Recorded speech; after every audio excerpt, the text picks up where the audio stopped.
Two. Hi friends, this is Kapil, the rap star who wanna play a rap and welcomes the Naresh, solo singer. So here we go, just listen. जे एक तेरा प्यार मिलेया मैं दुनिया और की लेना The rap star. एक तेरा प्यार बाकी हाँ। दुनिया बेकार वे। तो बड़े शिकारियां दे हाँ। वास्ते तैयार आ जा हाँ, तो मैं क्या?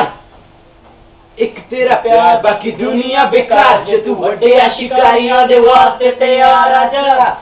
हाँ, आजा, तो मैं क्या? सीने चुका कढ़ लिया दिल होगी मेरी तो खता तेरी अख च मैं अखा पाके वेख्या हूं लगदा नहीं दिल हुण कीनू है पता वे एक बारी दुनिया दे मिले या तो परे होके मिल मैनू दई मौका मैं आदमी अवारा छड़ा ते शराबी पर मेरा दिल तेरी यादा दा गुलाम वे सीने विच धड़के ते नाल नाल लए तेरा नाम हाँ यादा मेरा पुजारी मैं अखा बंद करा कन्ना विच सुना आवाज तेरी न्यारी हाँ या फिर मौत मैनू प्यारी तेरे पीछे मैं छड्डदा जे तू मंगे दुनिया सारी जे एक तेरा प्यार मिलेया वही नहीं है। मैं दुनिया Kapil, the rap star.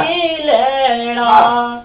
एक तेरा प्यार बाकी वाह। दुनिया बेकार जे Yeah. तू वड्डियां शिकारियां दे वास्ते तैयार आ जा हाँ आजा एक वे तेरा प्यार बाकी हाँ। दुनिया बेकार जे तू वड्डियां Kapil. शिकारियां दे वास्ते तैयार आ जा हाँ वे मैं दिल दा पैड़ा नहीं मैनू मारना ताने मिले या मैं पहली बारी तेरे शो दे बहाने होर भी दीवाने तेरे पीछे जग तो बेगाने तेरे दूजियां दे गीत सुनांदे पर पीछे पीछे तेरे किसे चाण बिना आना तेरे गुण गांदा लिखदा तेरे वास्ते गीत तेनू भुल जावां ते बन जावां मैं तेरा मीत मैनू लभदे नहीं हुण कोई रास्ते तेरे वास्ते सोहणिए लिखिया मैं गीत तू बन मेरी मीत कर अमर अप्रीत देसियां दी रीत रग रग च प्रीत जो तू मंगियो मैं करा तेरे वास्ते ताई दा भुल जग छड्ड दी फटाफट करिए नवी जिंदगी शुरू हाँ we tried again bye bye just listen we're remaining part once again so friends bye here we go just listen